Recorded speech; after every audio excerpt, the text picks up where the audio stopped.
Hey guys, this is Sonu Alawat और आज का ये वीडियो उन सभी 12 पास मेल और फीमेल दोनों ही कैटेगरी कैंडिडेट्स के लिए बहुत ज्यादा इंपॉर्टेंट है जो कि एक सेंट्रल लेवल की जबरदस्त गवर्नमेंट जॉब लेना चाहते हैं। दोस्तों, अगर आपको क्लरिकल जॉब पसंद है, आप हमेशा ऑफिस सेक्शन के अंदर रहकर काम करना चाहते हो, तो भी ये वीडियो आपके लिए बहुत ज्यादा इंपॉर्टेंट है।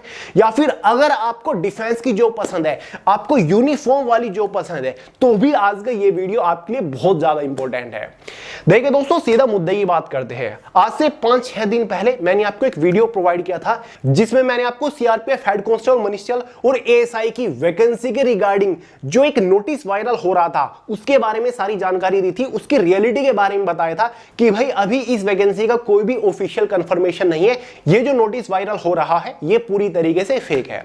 दोस्तों, उस वीडियो के नीचे बहुत सारे लोगों की कमेंट्स देखने को मिली कि भैया जो CAPF central arm police forces है, चाहे आपकी सीआरपीएफ हो, सीआईएसएफ, बीएसएफ, एसएसबी, आईटीबीपी हो, इनके अंदर जो हेड कांस्टेबल मनिस्टर या फिर एएसआई की पोस्ट के ऊपर वैकेंसी आती है, उनके बारे में संपूर्ण जानकारी दीजिए। कौन एलिजिबल होता है, एग्जाम पैटर्न क्या होता है, पूरा सिलेक्शन प्रोसीजर क्या होता है, इस साल कौन कौन सी सीएपीएफ के अंदर वैकेंसीज आने वाली है, एग्जाम किस तरीके से कब कब कंडक्ट कराया जाएगा। तो भाई सीआरपीएफ के अंदर वैकेंसीज कब आ सकती है, आईटीबीपी, एसएसबी, सीआईएसएफ, बीएसएफ के अंदर वैकेंसीज कब कब आ सकती है, ये सारी जानकारी इस वीडियो में आपको दूंगा। ठीक है, ए टू जेड इंफॉर्मेशन दूंगा। देखिए दोस्तों, 12 पास वालों के लिए बहुत ही जबरदस्त लेवल की वैकेंसी है और 2024 में भी आपको हेड कांस्टेबल मनिस्टर और एएसआई दोनों ही पोस्ट के ऊपर वैकेंसीज देखने को मिलने वाली है।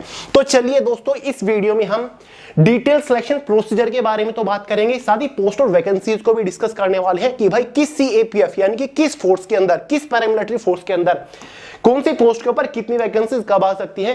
साथ ही दोस्तों एलिजिबिलिटी क्राइटेरिया के बारे में बात करेंगे, फिजिकल एलिजिबिलिटी क्राइटेरिया को तो डिस्कस करेंगे, हाइट, वेट, चेस्ट इसमें कितनी मांगी जाती है।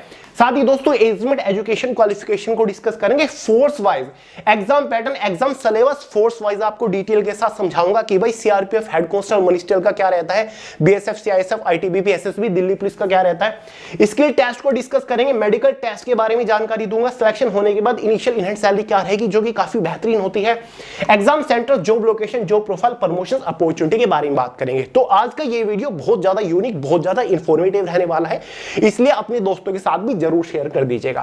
देखिए दोस्तों, इस वीडियो में हम बात करने जा रहे हैं डिफरेंट सीएपीएफ की तरफ से आने वाली एचसीएम और एएसआई की पोस्ट के ऊपर वैकेंसीज के बारे में।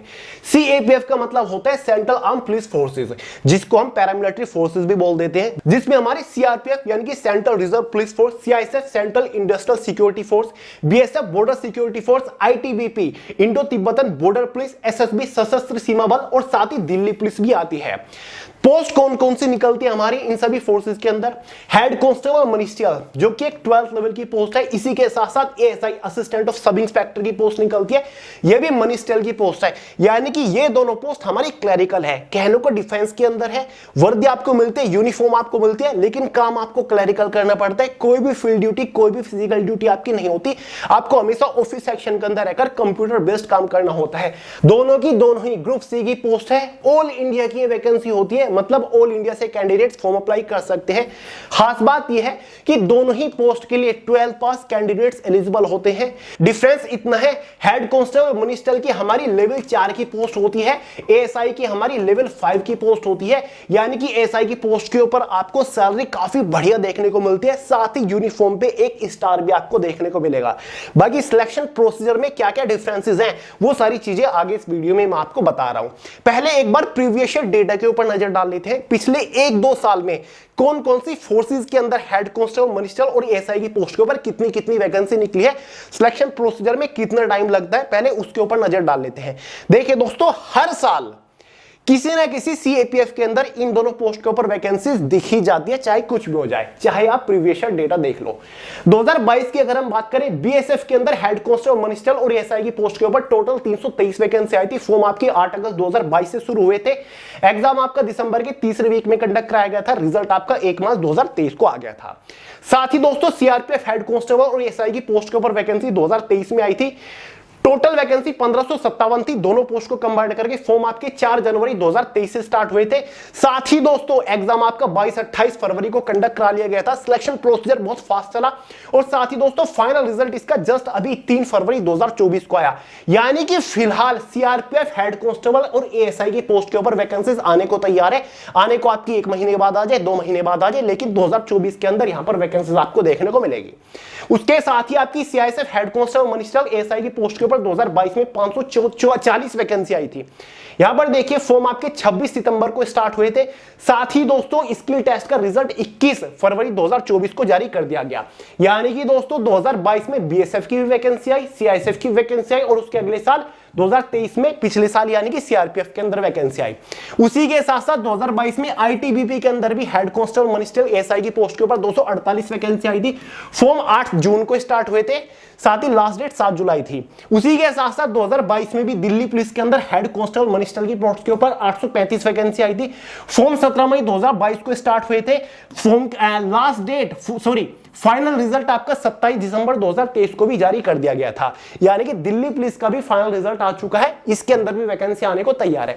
2022 में वैकेंसीज की बारिश हुई थी। 2022 में बीएसएफ भी, सीआईएसएफ भी और दिल्ली पुलिस भी, आईटीबीपी भी।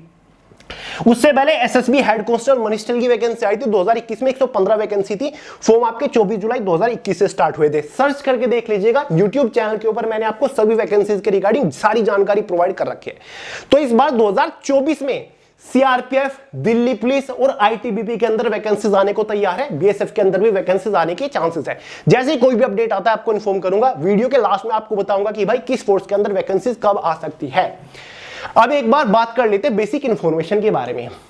देखिए दोस्तों एज लिमिट यहां पर जनरल वालों के लिए 18 से 25 साल होती है। एज में 3 साल का रिलैक्सेशन ओबीसी वालों को होता है, एसटी/एससी वालों को 5 साल का होता है। क्वालिफिकेशन बता चुका हूं दोनों ही पोस्ट के लिए, चाहे आपकी एएसआई की पोस्ट हो, हेड कांस्टेबल की पोस्ट हो, सभी 12 पास कैंडिडेट्स एलिजिबल होते हैं। अगर आप दोनों पोस्ट के लिए एलिजिबल होते हैं ना, दोनों पोस्ट के लिए आप फॉर्म भी अप्लाई कर सकते हैं एक साथ। फॉर्म आपको अलग अलग अप्लाई करना होता है, फॉर्म फीस अलग अलग भरनी होती है, सिलेक्शन प्रोसीजर भी आपका अलग अलग चलेगा। हालांकि दोनों पोस्ट का एग्जाम पैटर्न सिलेबस बिल्कुल सेम होता है, कोई भी डिफरेंस नहीं होता।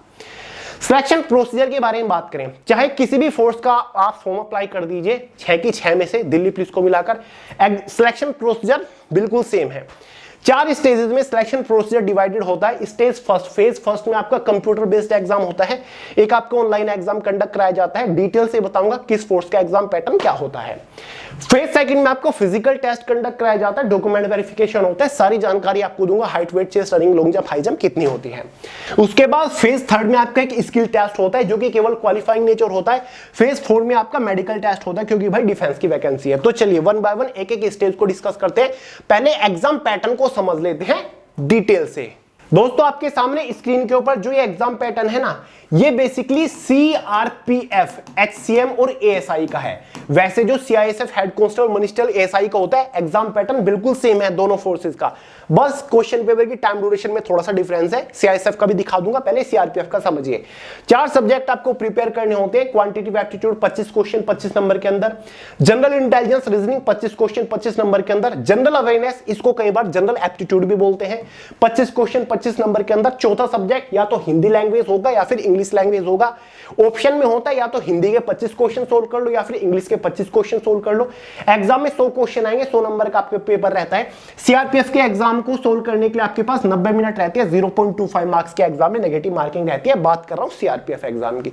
अगर यहीं पर हम सीआईएसएफ देखें, वही 4 सब्जेक्ट आपके होंगे, हर एक सब्जेक्ट से 25-25 क्वेश्चन होते हैं। हिंदी और इंग्लिश आपके ऑप्शन में होते हैं। सीआईएसएफ के एग्जाम में 100 क्वेश्चन सोल्व करने के लिए आपको 120 मिनट दी जाती है। और खास बात देखिए, इस एग्जाम में नेगेटिव मार्किंग नहीं होती, नो नेगेटिव मार्किंग, ठीक है। ये सीआईएसएफ में होता है। सीआईएसएफ में एग्जाम में नेगेटिव मार्किंग नहीं होती, ठीक है। और भी हमारी फोर्सेज हैं जैसे कि बीएसएफ है, इसमें थोड़ा सा डिफरेंस है। यहां पर 5 सब्जेक्ट आपको देखने को मिलेंगे, बीएसएफ, एएसआई या फिर हेड कांस्टेबल। हिंदी इंग्लिश वही आपका ऑप्शन में होता है, लेकिन 20 क्वेश्चन आते हैं। जनरल इंटेलिजेंस रीजनिंग रहता है, 20 क्वेश्चन होते हैं। न्यूमेरिकल एबिलिटी होता है 20 क्वेश्चन। क्लरिकल एप्टीट्यूड होता है बिल्कुल बच्चों वाला, 20 क्वेश्चन। बेसिक कंप्यूटर नॉलेज से आपके 20 क्वेश्चन आएंगे। इसी के बेसिस पर एग्जाम में 100 क्वेश्चन आपके आएंगे। और भाई इन 100 क्वेश्चन को सोल्व करने के लिए आपके पास 140 मिनट रहती है बीएसएफ के एग्जाम में। वहीं पर अगर हम बात करें आईटीबीपी, ये आईटीबीपी का है। इसमें भी बहुत ज्यादा डिफरेंस नहीं है। 5 सब्जेक्ट आएंगे, आपका इंग्लिश होता है 20 नंबर का, हिंदी भी होता है 20 नंबर का, बस यहां पर डिफरेंस यह है कि ऑप्शन में नहीं होते, दोनों से क्वेश्चन आएंगे। जनरल अवेयरनेस होता है 20 नंबर का, क्वांटिटेटिव एप्टीट्यूड होता है 20 नंबर का और सिंपल रीजनिंग होती है 20 नंबर की। 100 क्वेश्चन आएंगे, 100 नंबर का आपका पेपर होता है आईटीबीपी में। अब आप बोलोगे कि भैया लगे हाथों दिल्ली पुलिस का भी बता दीजिए, जो कि 2022 में हुआ था, एसएससी ने कंडक्ट कराया था। यहां पर भी आपको 5 सब्जेक्ट देखने को मिलेंगे। एक आपका जनरल अवेयरनेस 20 क्वेश्चन 20 नंबर के अंदर, क्वांटिटेटिव एप्टीट्यूड केवल बेसिक अरिथमेटिक स्किल आएंगे 20 क्वेश्चन 20 नंबर के अंदर, general intelligence 25 question, English language से बेसिक नॉलेज आएगी केवल 25 क्वेश्चन, और कंप्यूटर से भी कुछ बेसिक 10 क्वेश्चन आते हैं, 100 क्वेश्चन आएंगे, 100 नंबर के अंदर आएंगे। और भाई दिल्ली पुलिस की बात है तो एसएससी कंडक्ट कराता है, इसमें 0.50 मार्क्स की नेगेटिव मार्किंग रहती है। यहां पर बात हो रही है Delhi police HCM, head constable minister. Delhi police में केवल एचसीएम की वैकेंसी आती है, एसआई की पोस्ट के ऊपर वैकेंसी नहीं आती है, ठीक है। तो भाई ये आपका रहता है। ये एग्जाम मैंने आपको सभी फोर्सेस के बता दिए ऑलमोस्ट, ठीक है। एसएसबी का जो होता है वो शायद सीआरपीएफ सीआईएसएफ जैसा ही होता है, ज्यादा डिफरेंस नहीं होता, क्लियर है। और हाँ दोस्तों, अगर आप इन सभी फोर्सेस के दोनों ही पोस्ट के एग्जाम सिलेबस को अच्छे से कवर करना चाहते हैं बहुत ही कम टाइम में, तो यार ज्यादा टेंशन लेने की जरूरत नहीं है, बहुत ज्यादा महंगी बुक परचेज करने की जरूरत नहीं है, बहुत महंगे कोर्स परचेज करने की जरूरत नहीं है, कोई कोचिंग क्लासेस ज्वाइन करने की जरूरत नहीं है।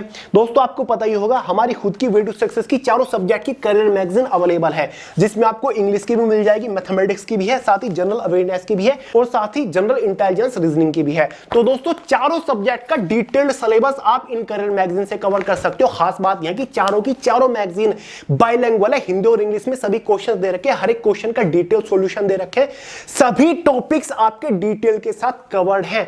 बहुत ही एग्जाम ओरिएंटेड, मोस्ट इंपोर्टेंट, एकदम फिल्टर्ड सिलेक्टेड कंटेंट आपको इन करियर मैगजीन के अंदर मिल जाएगा। बहुत ही पतली पतली सी करियर मैगजीन है, इसलिए मैं आपको बोलता हूं ये कोई नॉर्मल बुक नहीं है, करियर मैगजीन है, जिनसे आप सिलेबस को बहुत ही कम टाइम में फास्ट अपना बेसिक कॉन्सेप्ट क्लियर कर सकते हो, ठीक है। और कंटेंट बहुत ही सटीक है। चारों करियर मैगजीन को एक साथ परचेज कर लीजिएगा, लिंक डिस्क्रिप्शन बॉक्स में फ्लिपकार्ट अमेज़न के ऊपर भी अवेलेबल है, एक बार चेकआउट कर लीजिएगा, ठीक है। केवल यही एग्जाम नहीं, किसी भी कॉम्पिटिटिव एग्जाम का अगर आप कॉन्सेप्ट बहुत ही जल्दी क्लियर करना चाहते हो तो ये करियर मैगजीन आपके लिए बहुत ज्यादा यूजफुल रहेंगी। देखिए दोस्तों, चाहे हमारी कोई भी फोर्स हो, एग्जाम होने के बाद कैटेगरी वाइज एक इनिशियल क्वालिफाइंग कट ऑफ बनती है, जो कि डिसाइड करेगी कि क्या आप इसकी सेकंड स्टेज मतलब फिजिकल टेस्ट के लिए क्वालिफाई कर रहे हो या फिर नहीं कर रहे हो। ये आपका फिजिकल टेस्ट सामने लग चुका है, सेकंड स्टेज फिजिकल टेस्ट होगा। अब देखिए, जैसे कि हमारी हो गई सीआरपीएफ या फिर सीआईएसएफ उठा लीजिए, या फिर बीएसएफ उठा लीजिए, या फिर आईटीबीपी नहीं, आईटीबीपी में रनिंग होती है। ये तीन जो फोर्सेस है ना, इनमें आपकी रनिंग नहीं होती। सीआरपीएफ, सीआईएसएफ, बीएसएफ, इनके हेड कांस्टेबल एएसआई की पोस्ट के ऊपर रनिंग नहीं होती। ये इन तीनों का फिजिकल एलिजिबिलिटी क्राइटेरिया, जिसमें हाइट, वेट, चेस्ट आपकी मेजर होती है। साथ में डॉक्यूमेंट वेरिफिकेशन भी होता है इसी दिन, ठीक है। बता दूंगा कैसे। अब देखिए दोस्तों, हाइट आपकी इसमें मेल कैंडिडेट्स के लिए, जनरल वालों के लिए 165 सेंटीमीटर होती है, ओबीसी वालों के लिए और एसटी एससी वालों के लिए बिल्कुल सेम है। एसटी वालों को केवल एज हाइट में रिलैक्सेशन होता है, 162.5 सेंटीमीटर हाइट होती है। फीमेल कैंडिडेट्स के लिए ओबीसी, जनरल और साथ ही एससी कैटेगरी के लिए 155 होती है, एसटी वालों के लिए 150 होती है। चेस्ट यहां पर मेल कैंडिडेट के लिए, इन तीनों कैटेगरी के लिए 77 टू 82 सेंटीमीटर होनी चाहिए, मिनिमम 77 सेंटीमीटर होनी चाहिए। 5 सेंटीमीटर का चेस्ट में एक्सपेंशन फुलावा आपको देना होता है। एसटी वालों का 76 से 81 होना चाहिए, ठीक है। फीमेल्स के लिए चेस्ट मेजर नहीं होती। तो भाई इतना ही आपका फिजिकल होगा सीआरपीएफ, बीएसएफ, सीआईएसएफ के लिए। बाकी इसमें कोई भी running, long jump, high jump नहीं है। इसके बाद आपका डॉक्यूमेंट वेरिफिकेशन हो जाएगा, जहां पर आपको अपने सभी ओरिजिनल डॉक्यूमेंट वेरीफाई कराने होते हैं। डॉक्यूमेंट्स की सभी एक फोटो कॉपी सेल्फ अटेस्टेड करके ले जानी होती है। 4 पासपोर्ट साइज आपके फोटो लगते हैं। डॉक्यूमेंट में एक ओरिजिनल आईडी प्रूफ आपका लगेगा, 12th की मार्कशीट या फिर पासिंग सर्टिफिकेट लगेगा, 10th की भी मार्कशीट या फिर पासिंग सर्टिफिकेट लगता है। अगर आपने कोई रिजर्वेशन लिया है, आप ओबीसी, एसटी, एससी, ईडब्ल्यूएस से बिलोंग करते हैं, तो वो आपका स्पेशल सर्टिफिकेट यहां पर लगेगा, ठीक है। ये सारी चीजें आपकी चाहिए होती हैं। अब ये जो नीचे आप फिजिकल टेस्ट देख रहे हैं, ये दिल्ली पुलिस का है, क्योंकि यहां पर हाइट तो वही है सेम 165, फीमेल कैंडिडेट के लिए 157 है, चेस्ट आपकी 78 से 82 है, ठीक है। इसमें आपकी रनिंग होती है। बात हो रही है दोस्तों दिल्ली पुलिस की, कंफ्यूज मत होइएगा। दिल्ली पुलिस HCM की अगर हम बात करें, इसमें आपकी रनिंग होती है 1600 मीटर की, जो कि 7 मिनट में आपको करनी होती है पूरी मेल कैंडिडेट को। फीमेल वालों के लिए 800 मीटर होती है 5 मिनट में। लॉन्ग जंप आपका 12.5 फीट होता है मेल के लिए, फीमेल के लिए 9 फीट होता है। हाई जंप आपकी 3.5 फीट होती है और फीमेल के लिए 3.5 फीट मेल के लिए और फीमेल के लिए 3 फीट। ये केवल दिल्ली पुलिस के लिए है, बाकी ऊपर वाला CRPF, CSF, BSF के लिए है। ध्यान से सुनिए, फिजिकल टेस्ट आपका चाहे किसी भी फोर्स का वो क्वालिफाइंग नेचर होगा, उसके लिए कोई भी एक्स्ट्रा एडिशनल मार्क आपको नहीं दिए जाते। जस्ट आपको क्वालिफाई करना है, आगे बढ़ना है। उसके बाद बारी आती है स्किल टेस्ट की। स्किल टेस्ट में आपका टाइपिंग टेस्ट होगा ऑलमोस्ट सभी फोर्स के लिए, CRPF, CSF, BSF, ITBP, SSB, सभी फोर्स के लिए। हेड कांस्टेबल, मनिस्टर की पोस्ट के ऊपर टाइपिंग टेस्ट जो होगा, या तो आप इंग्लिश की टाइपिंग कर लीजिए जहां पर आपको 35 वर्ड पर मिनट की स्पीड निकालनी होगी, या फिर हिंदी की टाइपिंग कर लीजिए। देखिए दोस्तों, ये इंग्लिश की टाइपिंग में 35 वर्ड पर मिनट की स्पीड निकालनी होती है और हिंदी की टाइपिंग में आपको 30 वर्ड पर मिनट की स्पीड निकालनी होती है। ये देखिए, इंग्लिश टाइपिंग 35 वर्ड पर मिनट, या फिर और हिंदी की कर लीजिए 30 वर्ड पर मिनट की स्पीड निकालनी होती है। सभी फोर्सेस के लिए बिल्कुल सेम ही है आपका लगभग, ठीक है। CRPF, CSF, BSF, ITBP, SSB, इतनी टाइपिंग स्पीड निकालनी है, चाहे आपका दिल्ली पुलिस हो। ASI की पोस्ट के ऊपर आपको शॉर्ट हैंड लिख के दिखानी होती है। स्टेनोग्राफी टेस्ट आपका होता है, पता ही होगा अगर आपने स्टेनोग्राफी के बारे में सुना होगा। वहां पर आपको 80 वर्ड पर मिनट की स्पीड से शॉर्ट हैंड लिखनी होती है, ठीक है। चाहे हिंदी हो या फिर इंग्लिश हो, कैसे भी आप शॉर्ट हैंड लिख सकते हो। स्पीड आपकी सेम है 80 वर्ड पर मिनट। 10 मिनट में आपको 800 वर्ड बोले जाएंगे डिक्टेशन, जिसको आपको शॉर्ट हैंड में लिखना है। उसके बाद ट्रांसक्रिप्ट यानी कि कंप्यूटर के ऊपर टाइप करके दिखाना होता है। इंग्लिश में अगर आप शॉर्ट हैंड लिख रहे हो तो 50 वर्ड पर मिनट, मतलब 50 मिनट्स आपको दिए जाएंगे 800 वर्ड टाइप करने के लिए। हिंदी में अगर आप शॉर्ट हैंड लिख रहे हो तो आपको ट्रांसक्रिप्ट करने के लिए 65 मिनट दी जाएंगे, ठीक है। तो भाई ये आपका स्किल टेस्ट है। ASI की पोस्ट का स्टेनोग्राफी टेस्ट ये रहा और हेड कांस्टेबल का ये रहा। ऑलमोस्ट सभी फोर्सेस के लिए सेम रहता है और स्किल टेस्ट भी क्वालिफाइंग नेचर होता है, कोई भी आपको एक्स्ट्रा एडिशनल मार्क नहीं दिए जाते। समझ गए यहां तक का। अब फाइनली बात करते हैं 4th स्टेज के बारे में, जिसमें आपका मेडिकल टेस्ट होता है सभी फोर्सेस में। मेडिकल टेस्ट में आपके ये कुछ मेजर टेस्ट होते हैं जो कि मैंने यहां पर लिख दिया, आप देख सकते हैं। टैटू वगैरह की सारी जानकारी इसमें है, ठीक है। नोक, नी वगैरह, फुट, ठीक है, ये सारी वेरिकोज वगैरह सारी जानकारी इसके अंदर दे रखी है। ISAT वगैरह के बारे में भी जानकारी दे रखी है, अगर आपको दिख रहा होगा यहां से देख लीजिए। अगर मैं आपको एक एक चीज बताने लग गया तो वीडियो लेंदी हो जाएगी। अब ऐसा नहीं कि अगर आपके हाथ पे टैटू बना हुआ है कि आप रिजेक्ट हो जाओगे, बाहर निकल जाओगे, ऐसा नहीं करते। यहां पर साइज टैटू का और लोकेशन मैटर करती है, ठीक है। आप रिमूव भी करा सकते हो, आपको रिमेडिकल दिया जाता है, तो ज्यादा घबराने वाली बात नहीं है, ठीक है।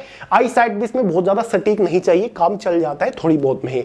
तो अगर आप सर्च करोगे ना CRPF 2022 का नोटिफिकेशन, तो उसमें आपको सारी जानकारी मिल जाएंगी। CISF का सर्च कर लीजिएगा, 22 वाला, सारी जानकारी मिल जाएगी, ठीक है। तो ये सारी ISAT वगैरह के बारे में जानकारी दे रखी है यहाँ पर। तो दोस्तों, जो आपका मेडिकल टेस्ट होता है वो भी क्वालिफाइंग नेचर होता है, कोई भी आपको एक्स्ट्रा एडिशनल मार्क नहीं दिए जाएंगे। फाइनली बात करते हैं कि भैया फाइनल सिलेक्शन किस बेसिस पर होगा, फाइनल मेरिट किस बेसिस पर बनेगी। देखिए दोस्तों, ऑलमोस्ट सभी फोर्सेस का जो एग्जाम होता है ना, वो 100 नंबर का ही होता है, आपने देखा भी होगा। तो फाइनल मेरिट आपके एग्जाम के मार्क्स के बेसिस पर बनेगी, तो जाहिर सी बात है 100 नंबर में से बनेगी। कैटेगरी वाइज आपकी कट ऑफ रहेगी, OBC, ST, SC, general category के अलग अलग कट ऑफ बनेगी। अगर आप उस कट ऑफ को क्वालिफाई कर लेते हो, फाइनली आपका सिलेक्शन हो जाएगा। बस खास बात यह है कि किसी अदर स्टेज के बेसिस पर आपको सिलेक्शन नहीं दिया जाएगा। फाइनल मेरिट केवल एग्जाम के मार्क्स के बेसिस पर बनेगी। तो 2 बार यहां पर कट ऑफ बन जाती है, एक बार तो जस्ट आफ्टर एग्जाम, ठीक है, सेकंड स्टेज के लिए क्वालिफाई कर रहा है फिर नहीं, ये देखा जाता है। उसके बाद एक फाइनल मेरिट बनती है, ठीक है। तो ये आपका पूरा प्रोसीजर है। फाइनली सैलरी स्ट्रक्चर के ऊपर बढ़ते कि भैया सिलेक्शन होने के बाद सैलरी कितनी मिलेगी। किसी भी फोर्स के अंदर आपका सिलेक्शन हो, सैलरी ऑलमोस्ट सब में सिमिलर है, क्योंकि दोस्तों हेड कांस्टेबल, मनिस्टर की भले ग्रुप C की पोस्ट हो, लेकिन इस पोस्ट के ऊपर भी आपको 2400 रुपए ग्रेड पे मिलता है। लेवल 4 की सैलरी आपको मिलती है। इस पोस्ट का जो बेसिक पे है ना, वो 25,500 से लेकर 81,100 रुपए है, ठीक है। यानी कि आपको जो इनिशियल इवेंट सैलरी मिलेगी हेड कांस्टेबल, मनिस्टर की पोस्ट के ऊपर, वो आपको 40,000 से 1,05,000 के बीच में मिलेगी। यानी कि शुरुआती सैलरी 40,000 होगी और जब आप कभी रिटायरमेंट लोगे, आपकी जो फाइनल सैलरी होगी 1,05,000 के आसपास होगी। तो बहुत ही बेहतरीन सी सैलरी मिलती है। अब तो आपका DA भी 50% हो चुका है बेसिक सैलरी का, तो अब तो सैलरी आपकी बहुत ज्यादा इंक्रीज हो जाएगी। देख रहे हो, CGL वाली सैलरी आपको मिल रही है। ASI की पोस्ट भले आपके ग्रुप C की पोस्ट हो, लेकिन ये 2800 रुपए ग्रेड पे वाली पोस्ट है, क्योंकि लेवल 5 की सैलरी आपको मिलती है। इस पोस्ट का बेसिक पे 29,200 है। सिलेक्शन होने के बाद इनिशियल इनहेंड सैलरी ASI की पोस्ट के ऊपर 55,000 आपको मिलेगी। फाइनल सैलरी इसी पोस्ट के ऊपर 1,20,000 से ज्यादा होती है। तो यार सैलरी में बिल्कुल भी यहां पर लालच नहीं किया गया, भर भर के आपको सैलरी मिलती है। जॉब प्रोफाइल सबसे इंपॉर्टेंट पॉइंट है, काम क्या करना पड़ेगा। जैसे कि शुरुआत में बताया, ऑफिस सेक्शन की जॉब है, भले ही डिफेंस के अंदर पैरामिलिट्री फोर्सेस के अंदर आपकी पोस्टिंग होगी, अपॉइंटमेंट होगी, लेकिन ये क्लरिकल पोस्ट है दोस्तों। मिनिस्ट्रियल जहां पर जुड़ गया ना, समझिए वहां पर आपको क्लरिकल काम करना है, ऑफिस सेक्शन का आपको काम करना है। कोई भी फील्ड ड्यूटी, फिजिकल ड्यूटी नहीं है, कंप्यूटर बेस्ड आपको मस्त काम करना है, ठीक है। इसी रूम में आप काम करोगे, ठीक है, पंखे की हवा में मस्त काम करोगे, चाहे गर्मी हो या फिर सर्दी हो, ठीक है। नहीं, सर्दियों में तो नहीं करोगे, गर्मियों में करोगे पंखे के नीचे। तो यार बढ़िया जॉब है, ऑफिस सेक्शन की जॉब है। तभी तो कह रहा था किसी को डिफेंस के अंदर जाना है, किसी को वर्दी चाहिए, यूनिफॉर्म का जुनून है, और कोई क्लरिकल जॉब है, तो भाई दोनों टाइप के जो कैंडिडेट्स हैं उनका सपना पूरा हो रहा है। डिफेंस वालों का भी सपना पूरा हो रहा है, डिफेंस में आप जा रहे हो, और क्लरिकल काम करने वालों का भी सपना पूरा है, ऑफिस सेक्शन की जॉब मिल रही है। तो यार ट्विन वन है। तो जॉब लोकेशन आपकी ऑल ओवर इंडिया रहेगी। फोर्स के नेचर वाइज आपको पता चल रहा होगा, बीएसएफ है, कहां पर मोस्टली इसकी पोस्टिंग करते हैं बीएसएफ की, जो आपका वेस्ट नॉर्थ एरिया है, ठीक है, जैसे पाकिस्तान बॉर्डर हो गया, या फिर इधर आपका कोलकाता की तरफ हो गया, बांग्लादेश बॉर्डर, वहां पर बेसिकली बीएसएफ की पोस्टिंग होती है। तो वहां पर आपकी जॉब लोकेशन रहती है। ITBP, Indo Tibetan border police, जो चाइना बॉर्डर है, वहां पर आपकी मेजरली पोस्टिंग होती है। सीआरपीएफ की तो ऑल ओवर इंडिया के अंदर होती है। CISF central industrial police force है, जो हमारे मेट्रो स्टेशन हो गए, या फिर जो इंडस्ट्रियल एरियाज हो गए गवर्नमेंट के, या फिर जो एयरपोर्ट्स हो गए, वहां पर आपकी स्पेशली पोस्टिंग होती है, ठीक है। तो भाई फोर्स के नेचर से आपको पता चल रहा होगा पोस्टिंग कहां पर होगी। दिल्ली पुलिस की तो दिल्ली पुलिस में ही होगी। प्रमोशंस की अपॉर्चुनिटी बहुत ही बेहतरीन है। हेड कांस्टेबल मिनिस्टर की पोस्ट से आप 7 से 8 साल के अंदर एएसआई की पोस्ट के ऊपर पहुंच जाते हो, इससे भी कम टाइम लगता है। एएसआई की पोस्ट से आप सीधा एसआई की पोस्ट के ऊपर पहुंच जाओगे, यहां तो आपको मात्र 5 साल का टाइम लगेगा, ठीक है। तो प्रमोशंस की अपॉर्चुनिटी बेहतरीन है। इंटरनली अपॉर्चुनिटी निकलती है प्रमोशंस की, उसके बेसिस पर आपको प्रमोशन मिल जाते हैं, जो रेगुलर रूटीन प्रमोशंस होते हैं, फिर आपकी परफॉर्मेंस के बेसिस पर भी प्रमोशंस की अपॉर्चुनिटी निकलते हैं, या फिर जो लिमिटेड डिपार्टमेंट कॉम्पिटिटिव एग्जाम होते हैं उनके बेसिस पर आपको प्रमोशन मिलते हैं। Exam centres all over India के अंदर आपको मिलते हैं, आपको अपने होम स्टेट में एग्जाम सेंटर मिल जाते हैं हर एक फोर्स के लिए जब आप फॉर्म अप्लाई करोगे। अब फाइनली बात कर लेते हैं कि भैया फॉर्म कब निकल सकते हैं और भाई फॉर्म फीस वगैरह कितनी रहती है। देखिए दोस्तों, हर एक फोर्स में फॉर्म फीस बिल्कुल सेम है। जनरल ओबीसी ईडब्ल्यूएस वालों के लिए 100 रुपए फॉर्म फीस चार्ज किए जाते हैं। एसटी एससी पीएच और फीमेल्स के लिए कोई भी फॉर्म फीस चार्ज नहीं किए जाते, फिर चाहे आपकी CRPF CSF BSF ITBP SSB Delhi police ही फोर्स क्यों ना हो। बात करते हैं कि भैया वैकेंसीज कब देखने को मिलेगी। देखिए दोस्तों, 2024 के अंदर CRPF head constable minister SI post के ऊपर वैकेंसीज आपको देखने को मिलने के 99% चांसेस है। साथ ही 2024 के अंदर बीएसएफ के अंदर भी हेड कांस्टेबल मिनिस्टर एसआई की पोस्ट के ऊपर वैकेंसीज देखने के मिलने के पूरे चांसेस है। दिल्ली पुलिस के अंदर आपको नेक्स्ट ईयर 2025 में, लिख के ले लीजिए, दिल्ली पुलिस के अंदर आपको 2025 में हेड कांस्टेबल मिनिस्टर की पोस्ट के ऊपर वैकेंसीज देखने को मिल जाएगी। जो नया एग्जाम कैलेंडर अपडेट होगा एसएससी का 2024 के लास्ट में, उसमें आपको इस वैकेंसी के बारे में जानकारी मिल जाएगी। बाकी आईटीबीपी के अंदर भी वैकेंसीज आने के 99% चांसेस है 2024 के अंदर ही, ठीक है। तो 2024 के अंदर आपको 2-3 सीएपीएफ के अंदर वैकेंसीज देखने को मिलेगी इन दोनों फोर्स के ऊपर, ठीक है। तो भाई फिलहाल जिस तरीके से प्रिपरेशन कर रहे हैं करते रहिए, लेकिन इस चीज को माइंड के अंदर रखिए कि अगर आपने 12 पास किया है तो ये अपॉर्चुनिटी भी काफी बेहतरीन आपके लिए, इसके बारे में आपको सारी जानकारी होनी चाहिए, इसलिए मैंने आपको इस वीडियो में बताया और काफी सारे लोगों की डिमांड्स भी आ रही थी। उम्मीद करता हूं दोस्तों आपको आपके सारे डाउट्स क्लियर हो गए होंगे। कोई डाउट रह गया क्वेश्चन हो कमेंट करके पूछ लीजिएगा। बाकी जैसे ही किसी भी फोर्स के अंदर कोई भी वैकेंसी आती है, छोटा भी अपडेट आता है, तुरंत आपको इसी चैनल के ऊपर इन्फॉर्म करूंगा, इसलिए चैनल को सब्सक्राइब करके बेल आइकन को प्रेस कर लीजिए। तो चलिए दोस्तों, इस वीडियो में इतना ही था। पसंद आई हो लाइक करिएगा, दोस्तों के साथ शेयर करिएगा, चैनल को सब्सक्राइब करना मत भूलिएगा। मिलते हैं अगली वीडियो में बहुत ही जल्द, तब तक के लिए जय हिंद।